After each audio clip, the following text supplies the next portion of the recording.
toujours éternel. Ma richesse n'est pas dans les biens matériels.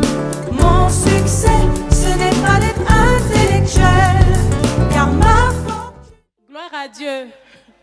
Soyez abondamment bénis. Je suis la sœur Esther Amon, disciple du pasteur Babatunde Nathanaël. Et je veux dire merci au Seigneur pour la grâce et le privilège qu'il m'accorde de partager mon expérience aujourd'hui, afin que cela puisse aider certains jeunes à faire de bons choix pendant leur marche chrétienne. Amen. Il faut dire que j'ai donné ma vie au Seigneur pour la première fois en 98. J'avais 14 ans et j'étais à l'intérieur du pays, dans une église évangélique. Et pendant cette période-là, j'avais un problème d'immoralité en pensée, parce que j'aimais beaucoup regarder les films. Et pour moi, je voulais épouser un blanc. Amen. Tellement j'avais regardé les films. Donc là-bas, on vous montre les acteurs, donc c'était comme ça. Et j'ai vécu comme ça jusqu'à ce que j'ai le bac et que je vienne à Abidjan. Mais il faut dire que pendant cette période, j'avais un objectif. J'étais encore vierge. Et mon objectif était de me marier vierge. Amen. Donc c'était mes études. Mes études. Donc, quand quelqu'un venait m'aborder, je te disais non automatiquement, sans même réfléchir. Que je t'aime ou pas, je te dis non. Parce que pour moi, je finis mes études, ensuite, je me fiance et puis après, je me marie. Donc, c'était comme ça mon plan. Je ne pouvais pas imaginer qu'au cours de ma marche, j'allais avoir un enfant avant le mariage. Amen. Donc, en 2002, j'ai eu le bac et je suis venue à Abidjan. Et j'avais élevé cette prière au Seigneur. J'avais dit au Seigneur que très souvent, quand les gens viennent à Abidjan, malgré leur foi, ils rétrogradent, ou ce n'est plus ça. Donc j'ai demandé au Seigneur de m'accorder de le rencontrer véritablement quand je vais arriver à Abidjan. Et c'est comme ça que je me suis retrouvée chez une tante où j'ai croisé une cousine qui était à la CMCI, qui m'a prêché l'évangile. Et j'ai accepté le Seigneur. Et par la grâce de Dieu, j'ai connu le pasteur Babatunde qui prêchait un jour dans une assemblée où j'étais, et j'ai tellement aimé sa manière de prêcher l'évangile, ça m'avait touchée. Et Dieu a permis que là où j'habite, là où je me retrouve, aux deux plateaux, je viens adorer à l'assemblée chez les meuniers, et il était dirigeant là-bas. Après l'adoration, il m'a demandé, qui tu veux comme faiseur? Quelle que soit la personne, tu me dis, je vais contacter la personne de Dieu. Je dis, non, c'est toi-même que je veux comme faiseur. Amen. Et c'est comme ça, il est devenu mon faiseur. Et pendant la marche, le Seigneur m'avait convaincu, m'avait parlé, m'avait dit d'être transparent envers mon faiseur. Et c'est comme ça, je lui disais tout. Toutes les crises que je traversais, je partageais à mon faiseur. Et il m'aidait dans la prière, par les conseils. Et l'une des premières crises que j'ai traversées, je gérais une cabine téléphonique en face d'une organisation internationale. Et là, il y avait un fonctionnaire qui était quitté dans un autre pays, qui était venu pour une période. Et le monsieur venait appeler à la cabine. Et je ne sais pas comment c'est parti. En tout cas, mes émotions étaient emportées vers ce monsieur-là. Et nous avons commencé à échanger. Amen. Et je n'avais pas encore parlé de ça à mon faiseur. Jusqu'à ce qu'un jour, je me retrouve chez ce monsieur-là. Et je ne sais pas comment Dieu a fait. En tout cas, le Seigneur, ce jour-là, m'a fait grâce. J'étais là, je me dis, mais je fais quoi ici? Mais et si le monsieur là a couché avec moi, je peux tomber enceinte, je peux contracter une maladie. J'étais là, puis je dis, je m'en vais. Le monsieur m'a dit non de rester, je suis sortie de la maison. Dieu merci, il n'avait pas fermé la porte à clé. Et quand je suis sortie, le monsieur m'a poursuivi. Et ensuite, il m'a poursuivi dans les escaliers et je suis sortie de l'immeuble. Et il a pris sa voiture pour me poursuivre. Je marchais, il me dit, reviens. J'ai dit non. Il a attrapé ma main. J'ai dit, laisse ma main. Il dit non. En tout cas, j'ai envoyé ma bouche vers son bras. Je voulais le mordre et il m'a lâché. Et c'est comme ça qu'il est parti. Et j'ai couru, je suis allée à la maison. Arrivé à la maison, j'ai fermé mes portails, je me suis couchée. Après, je me suis dit, mais qu'est-ce que je viens de faire là? Mais un monsieur pouvait me violer. Et j'allais dire quoi? Vraiment, c'était difficile. Et à la suite de cela, j'ai fait une longue lettre à mon faiseur pour lui expliquer comment les choses se sont passées, pour me repentir auprès de lui. Mais il faut dire que malgré tout ce que j'avais fait, c'est-à-dire que j'avais été traumatisée en fait. C'est-à-dire que j'avais maîtrisé tous les détails sur le monsieur, la voiture qu'il roulait, les habits qu'il portait. Donc quand je vois quelqu'un dans la rue, en même temps ça lui, je pensais, c'était difficile pour moi. Parce que là, mes émotions étaient parties. Et je partageais tout cela à mon faiseur.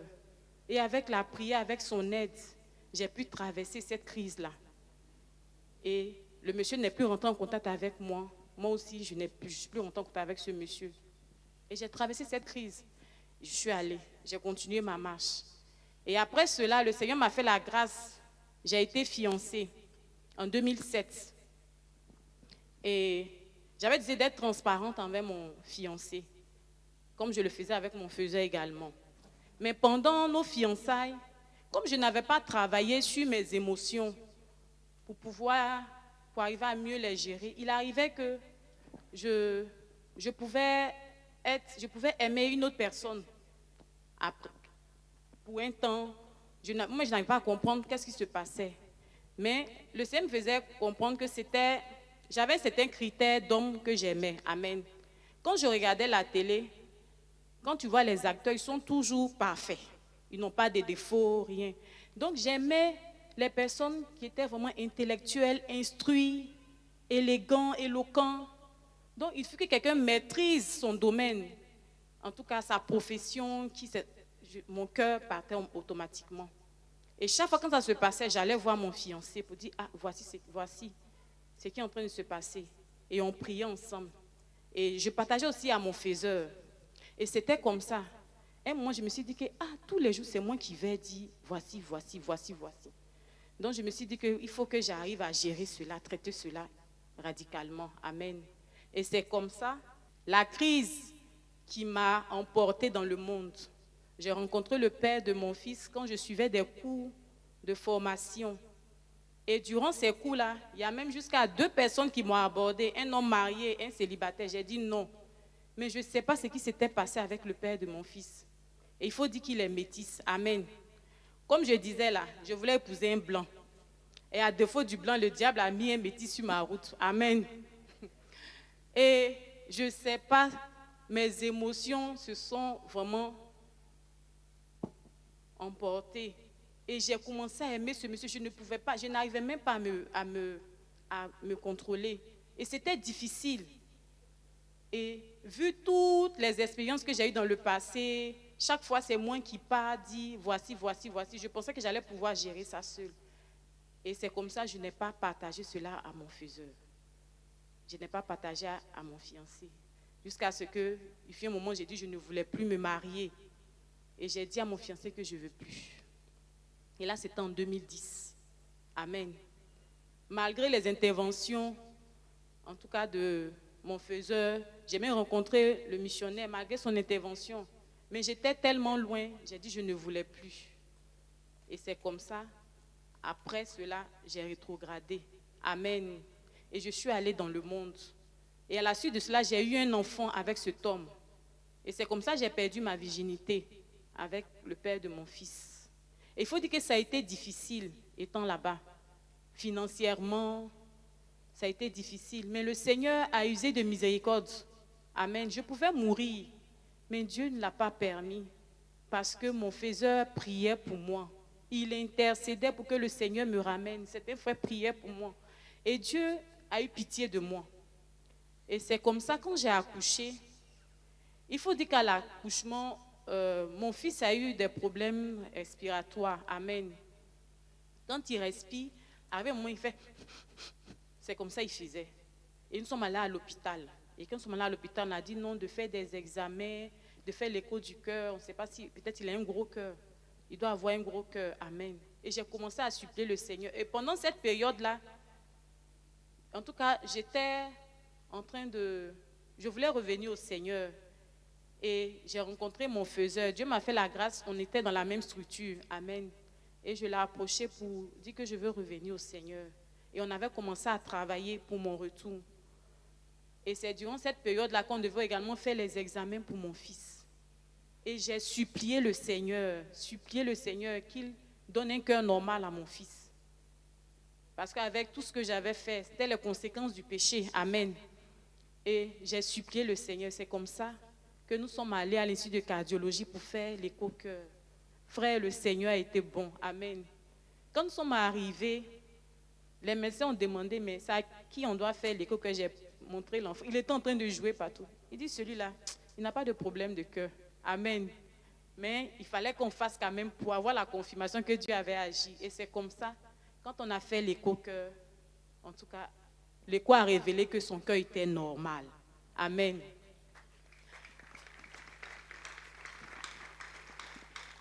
J'avais vu là que le Seigneur vraiment avait eu pitié de moi. Amen. Et pendant que je travaillais mon faiseur, frère, il faut dire que quand j'étais là, j'adorais chez les Méniers aux 2 plateaux. Et les parents, en tout cas, m'avaient pris comme leur fille. Et je connaissais beaucoup de frères, beaucoup de missionnaires. Donc, quand ça s'est passé, les frères ont été touchés, ils ont été blessés. Amen. Et quand je travaillais mon faiseur, il m'avait dit qu'il fallait que j'aille faire ma repentance auprès de certaines personnes et que je devais faire également une repentance publique, c'est-à-dire au cours d'un week-end d'enseignement. Frère, quand il m'a dit ça, j'ai pleuré pendant 30 minutes. Je ne pouvais pas parler, c'était que les larmes qui coulaient. Je voyais le prix que je devais payer, mais j'avais dit au Seigneur que j'étais prêt à payer n'importe quel prix parce que je vais aller au ciel. Amen. Je veux rencontrer le Seigneur, même s'il faut que j'aille m'abaisser, pourvu que je sois sauvé. Donc j'étais prêt à payer tous les prix. Donc j'ai dit à mon faiseur, j'ai compris. Donc quand je revenais, j'ai fait ma repentance auprès du frère à qui j'étais fiancée. Je me suis repentie auprès de ses parents. Je me suis repentie également auprès de mon ancien de zone, parce que je suis de la zone de Cocody, ancien d'Ouassaï. Je suis également allée voir les parents Méniers pour également me repentir. Et je leur avais dit que j'allais faire une repentance publique. Donc à la fin, ils ont prié pour moi. Je me suis repentie auprès des frères de mon assemblée, des dirigeants de mon assemblée. Et je devais faire la repentance. Amen. Et c'était un week-end d'enseignement. En tout cas, j'avais prié pour qu'on m'appelle le samedi. Amen. Parce que le samedi, il n'y a pas beaucoup de personnes. Certains sont au travail. Mais le Seigneur avait un plan merveilleux pour moi. Amen. Il voulait qu'il y ait plusieurs intercesseurs en ma faveur. Donc, le samedi, je suis venue, le missionnaire ne m'a pas appelé. J'ai dit gloire à Dieu. Et dimanche, tous les frères étaient là. Il y avait du monde. Et c'est comme ça, le missionnaire m'a appelé. Je suis allée devant les frères. Et j'ai supplié les frères de me pardonner pour tout le mal que je leur ai fait en les trahissant, en commettant le péché de fornication, jusqu'à avoir un enfant, pour tout ce que j'ai blessé. Frère, quand j'ai fini de faire ça, le missionnaire a demandé à ce que tous les frères prient pour moi. Amen. Donc les frères ont prié pour moi. Et je pense que ces prières-là sont montées au ciel. Parce que c'est ces prières-là qui m'ont gardé jusqu'à ce jour, qui ont fait de moi ce que je suis aujourd'hui. Amen. Donc je veux dire merci au Seigneur qui a permis que ce soit le dimanche que je sois appelée pour ma repentance. Donc après cela, le Seigneur a commencé à travailler dans ma vie. Amen. Il faut dire que je suis dans un centre chrétien, un centre de santé chrétien, évangélique. Donc quand ça s'est passé, imaginez un peu le scandale là-bas. Qu'est-ce que les gens n'ont pas dit? Et c'était aussi difficile. Mais quand le Seigneur a commencé à travailler pour me restaurer dans le cœur des frères, pour me restaurer dans le cœur au niveau de mes collègues, au niveau du travail, chaque fois que les membres du conseil viennent faire la réunion, c'est moi qui m'occupe de tout ce qui est collation. Mais je vous assure, durant cette période-là, le Seigneur m'avait inspiré d'une manière, c'est-à-dire que j'apprêtais les choses, je faisais des mets, vraiment quand eux-mêmes ils mangeaient, ils étaient contents. Jusqu'à ce qu'un jour, le PCA m'appelle. Je suis arrivée, ils étaient en réunion. Et il a dit, vraiment, disons merci à Esther. Amen. Et ils ont acclamé pour moi.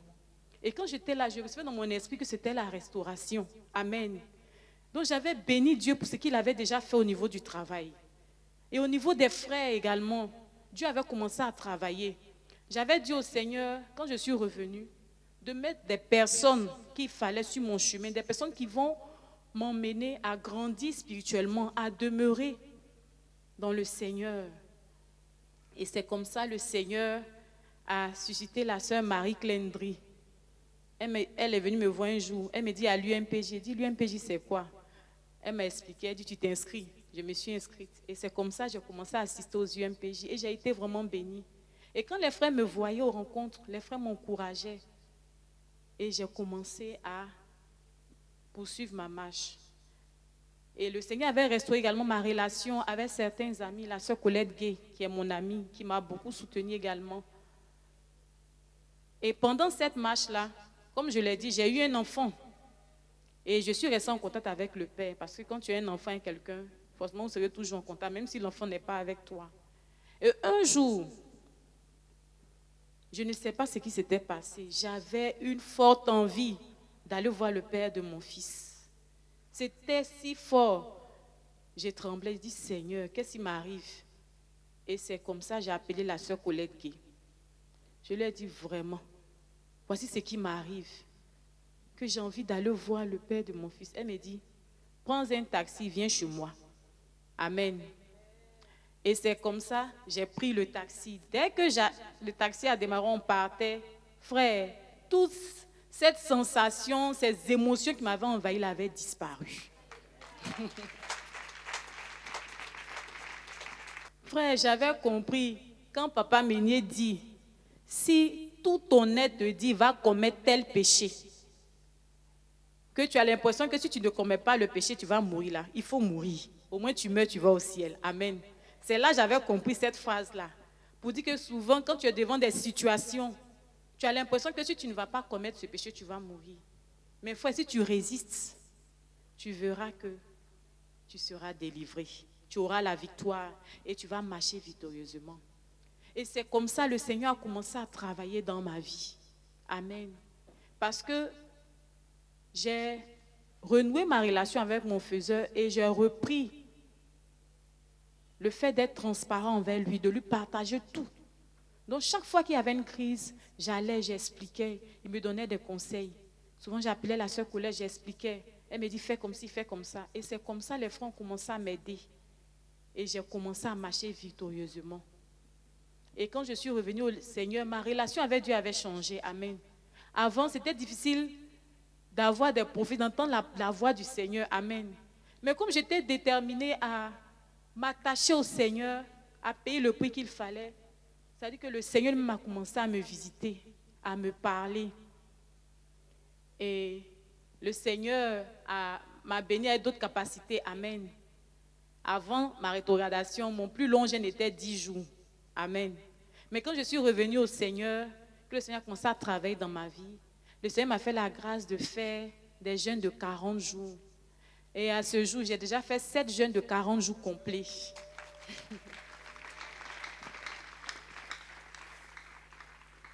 Jamais je ne pouvais imaginer faire cela. Je pensais que c'était pour les autres. Mais le Seigneur m'avait béni avec cette capacité-là. Et le Seigneur m'a promu. En tout cas, au niveau de l'église, je suis parmi les semeurs. Souvent, je suis là, on me dit, tu es tant, tel responsable. Moi-même, je fuis les responsabilités. Amen. Je lutte avec mes dirigeants. Mais on me dit, tiens, c'est toi. Je me dis, mais pourquoi? Parce que le Seigneur avait décidé de me restaurer, de m'élever. Amen. Et c'est comme ça que Dieu a commencé à travailler dans ma vie. Et quand je suis revenue au Seigneur, j'ai connu, pas des crises, mais je veux dire, dans l'attente du mariage, souvent tu te dis, mais quand est-ce que je vais rencontrer, le frère, celui-là que Dieu a choisi pour que je sois son aide. Et quand on vient, pendant les rencontres, on regarde à gauche, à droite, tu regardes qui peut vraiment correspondre à tes critères. Amen. Il faut dire que quand ça se passe comme ça, quand je vois un frère, je vais voir mon faiseur et dire, voici tel frère. Et il y a eu des dossiers comme ça, on a traité. Soit on te dit après le frère a vu une autre sœur, soit toi-même tu fais un songe, tu sais que Dieu n'est pas dedans. Donc, à un moment, j'ai dit, attends. J'ai dit, Seigneur, j'ai trop aimé. Maintenant, là, ils n'ont qu'à m'aimer, moi aussi, aller chercher Dieu.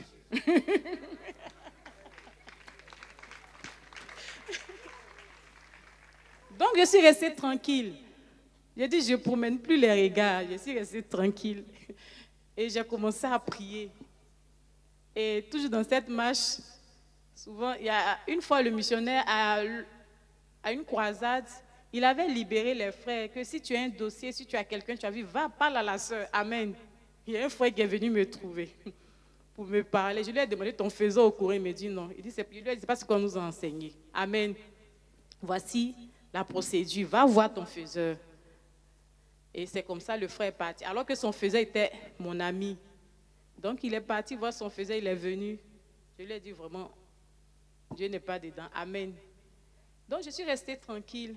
Et il faut dire que pendant que j'avançais, frère, vraiment tous les critères que j'avais là, vraiment les critères ont disparu. Amen.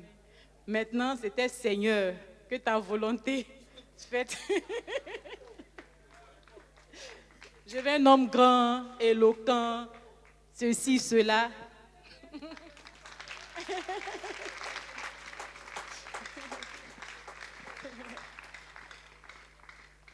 Amen. J'ai dit au Seigneur que ta volonté soit faite. J'ai eu même un dossier où, en tout cas, je me suis dit que ça c'était Dieu. J'ai commencé à prier, prier. Après, on me dit, le frère a vu une autre soeur. Frère, j'ai pleuré. Après cela, il dit, moi, je ne me marie plus. J'ai dit au Seigneur, je ne me marie plus. J'ai renoncé au mariage. J'ai dit, Seigneur, moi, je vais aller au ciel. Jusqu'à preuve du contraire, le ticket d'entrée n'est pas le mariage. Donc, si j'étais toi, c'est l'essentiel. Et frère, quand j'ai renoncé comme ça, un mois après, c'est là le Seigneur, vraiment.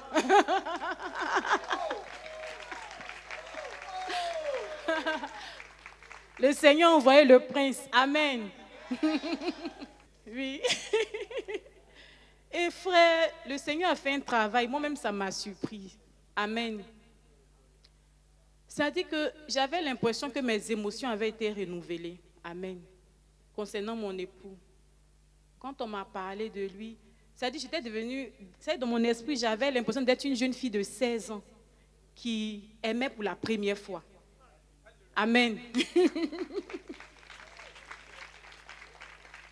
Qui aimait pour la première fois. Et quand j'ai vu mon époux, je l'aime. Si tu me demandes pourquoi tu l'aimes, je ne peux pas te dire. Je ne peux pas expliquer. J'aime mon époux. Et le 17 avril 2022, nous avons eu 1 an de mariage. Et j'avoue que depuis que j'ai rencontré mon époux jusqu'à ce jour, mon cœur n'a aimé qu'un seul homme, c'est-à-dire lui. Et mon cœur continue de l'aimer. Amen. Je veux dire merci au Seigneur. Amen. Toutes ces expériences que j'ai traversées m'ont fait comprendre une chose. Frère, il n'y a rien dans le monde. Et également, quand tu es disciple, ce qui peut te garder, parce que tu vas rencontrer tu auras des crises. Nous fréquentons des personnes à l'école, au travail, même dans le voisinage, ça peut arriver. Mais c'est ta transparence envers ton faiseur. Si tu te laisses aider, tu vas marcher victorieusement. Amen. Pour dire que tu es jeune, fais très attention à tes relations. Je dis toujours aux sœurs, un simple SMS peut te conduire à commettre la fornication ou l'adultère. Parce que tu envoies juste un SMS à un frère, à une personne, vous allez commencer à échanger. Ça va te conduire à pécher. Donc fais très attention. Veille sur tes relations. Sois transparent envers ton faiseur. Ne dis pas que toujours c'est moi, toujours c'est moi. Va. Il faut t'exposer. Le diable n'aime pas quand on expose le péché. Amen. Mais quand tu l'exposes, il est vaincu. Et tu auras les conseils qu'il faut pour triompher de cette crise-là et pour marcher victorieusement. Donc aujourd'hui, je veux dire merci au Seigneur, en tout cas pour les personnes qu'il a mis à mes côtés. Dis merci à mon faiseur, qui est un faiseur exceptionnel. Amen. C'est un don de Dieu pour moi, parce qu'il m'a tellement aidé. Il a tellement souffert aussi. Il a pleuré. Amen. Mais aujourd'hui, quand il me voit, il est content. Moi aussi, je suis contente. tout son conseil qu'il m'a accordé. Dis merci aux parents Meunier pour leur aide. Amen. Il faut dire que Dieu m'a restauré auprès des parents. Aujourd'hui, quand il y a une réception à la maison, maman m'appelle, je vais faire les entrées. Amen. Je ne savais pas que j'avais ce talent-là. Amen. Je venais juste aider pendant les accueils et le Seigneur a développé ce talent-là. Souvent, je ne sais pas, les inspirations viennent. Des fois, je vais là, il y a des choses que je n'ai jamais fait, c'est la première fois. Eux-mêmes, ils ne le savent pas. Mais quand je fais, le Seigneur bénit et tout le monde apprécie. Donc, je veux dire merci au Seigneur qui a travaillé dans ma vie aujourd'hui, qui a fait de moi ce que je suis, qui m'a gardé. Et mon témoignage, mon expérience aujourd'hui servent à plusieurs personnes. Donc, que toute la gloire lui revienne pour tout ce qu'il a fait dans ma vie. Et je dis merci aux frères de la Riviera également qui m'ont donné cette opportunité-là de partager mon expérience. Et j'espère que cela va aider chacun de vous. Que le Seigneur vous bénisse. Au nom de Jésus-Christ. Amen.